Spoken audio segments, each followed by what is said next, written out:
Vroeger Dichtbij is een project van Tof Media uit Greens. Ze binnen aan het werk met groep Zoon van de Burgerskwale in Dokkum. Hallo. Wij zijn de filmploeg.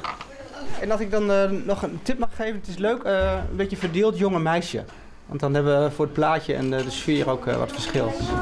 De bijen leren hun eigen steed beter kennen door middel dat ze zelf een vraag stellen. Ze maken een foto, ze hadden er een vraag bij. Senioren jouwen hun er een antwoord op. Wat ga je vragen? Ik heb nog geen idee. Ja, het is een mooie manier om met audiovisuele middelen geschiedenis te vertellen. Omdat het beeldend is. Hè. Je kunt dingen als interviewen en archiefmateriaal mooi combineren. Ook op locatie zien hè, wat het verleden, wat er nog van over is, zeg maar. Dus het is voor de geschiedenis een goede manier om het te vertellen. Het is ook heel leuk voor de kinderen om te zien hoe je een audiovisueel product maakt. Wat is nou leuker, een les uit een geschiedenisboekje of dit? Nou, ik vind dit veel leuker. Waarom? Nou, want dit duurt veel langer en je kan er veel mee doen. Het is een project, het gaat over de geschiedenis van de eigen omgeving. En het levert uiteindelijk een film op, die de kinderen voor een groot deel zelf gemaakt hebben. Ze interviewen zelf ouderen uit het dorp. Ze hebben eigenlijk de verhalen zelf boven water gehaald door eerst foto's te maken van oude dingen in de omgeving, waar senioren uit het eigen dorp een antwoord op hebben. Ze maken animaties bij de film. En ze zijn ook naar het archief geweest om archiefmateriaal over hun eigen omgeving op te sporen.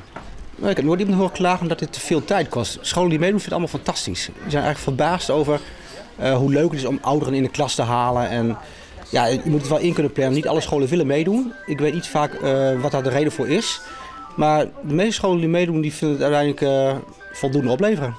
Het gaat erom dat je in beeld laat zien van ik ben degene die de vraag stelt. Dus als jij een vraag stelt, dan hou je hem gewoon bij jezelf en je bla bla bla. En als jij zegt van ik wil hem nu, dan geef jij hem of je pakt Dan hem lijkt het op. net of je hem echt hebt, maar dan doe je het eigenlijk niet. Precies. Hoe ben je dus bij belutsen rekken? Ik ben vregen. En ik ben vregen omdat ik een oude Dokkumer ben.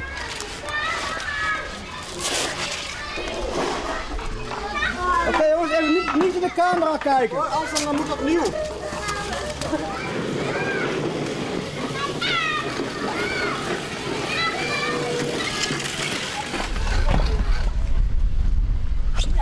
Op naar de dronken vogeltje bij hem. Ik wil qua establishing even een shot ook hier maken eerst. Ja. Want die boom staat dan daarachter. Dus kan ik de kerk even pakken? Ja. Ja.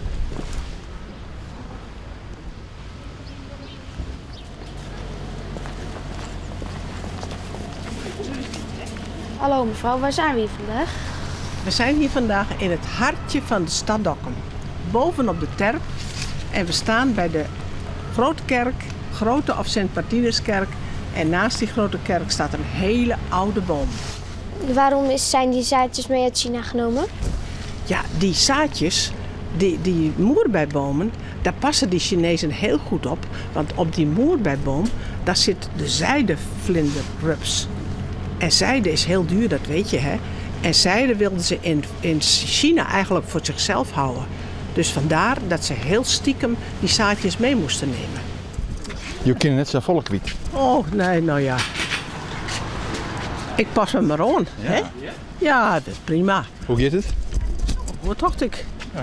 Mij goed de meesten. Maar de opnames? Ja, daar heb ik geen idee van. Daar heb ik helemaal geen idee van. Nou, je leert er heel veel van. Op school leer je sowieso altijd veel, maar hier leer je misschien wel het meest van. Aad Leffert, de historische vereniging van Ljouwert, had ook een productie ingestuurd voor de Erfgoed Educatiewedstrijd van Kunstwerk. Fjouwer Ljouwerter ambachtslui binnen toch een filmteam portretteerd. Het project is geselecteerd voor de landelijke dag voor het immaterieel erfgoed in Utrecht. Het is een project van de historische vereniging Aad Leffert om een tal beroepen in Ljouwert, in de binnenstad van Ljouwert, te filmen, zodat mensen die in de stad wonen weten dat die beroepen in de stad uitgevoerd worden.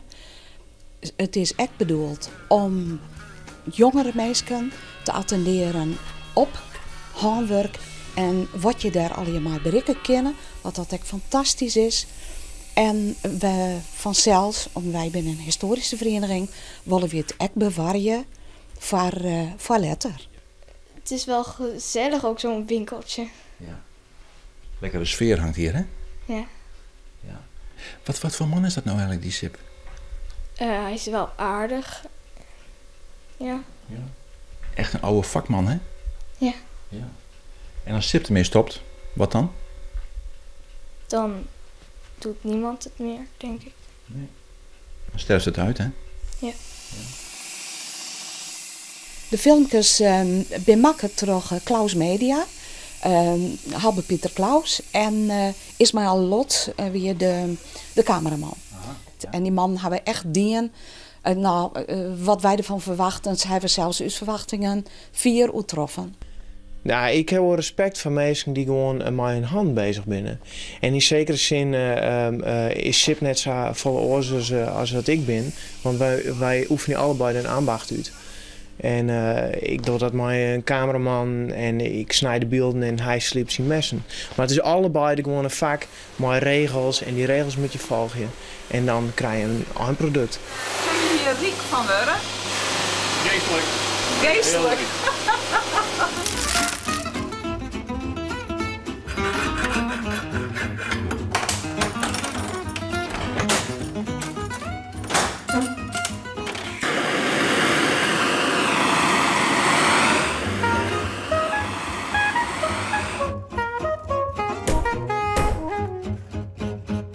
De mensen die leven op wanneer ze een oud ambacht zien.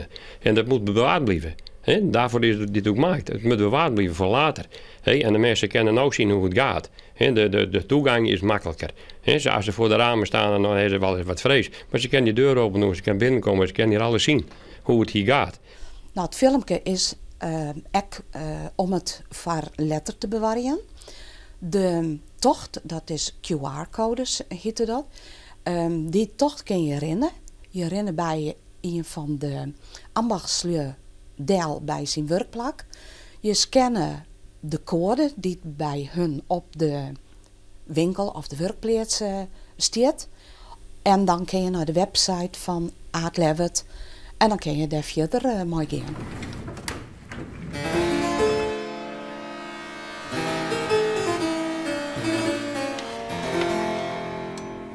Sint-Wurg is het Wossa, of mijn idee erbij is dat er een soort computer wordt, een soort kantoorbaan. En er is eigenlijk net meer zo volle aandacht voor echte ambachten. En terwijl er wel een heel soort jongeren binnen die wel goed met hand werken kunnen. En dat er ook een heel soort jongeren binnen die eigenlijk helemaal net geschikt zijn om ICT'er te worden, of websites te bouwen, of filmpjes te maken, of whatever. Maar die wel heel goed op hun plek binnen als messenslieper.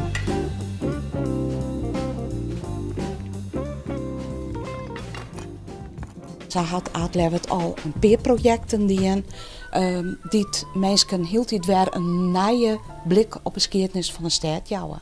En waarom moet dat? Dan ren je door de stad en dan gaat zo'n stad met zijn geschiedenis begint heel dit meer van je te leven. En mogelijk kun je dan echt nog een beetje je voorstellen hoe het in de toekomst wezen kan.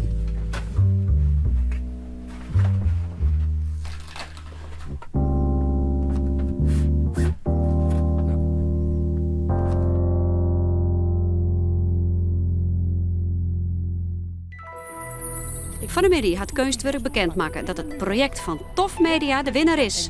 Vroeger dichtbij is dus bekroond als beste erfgoed educatieproject van 2012.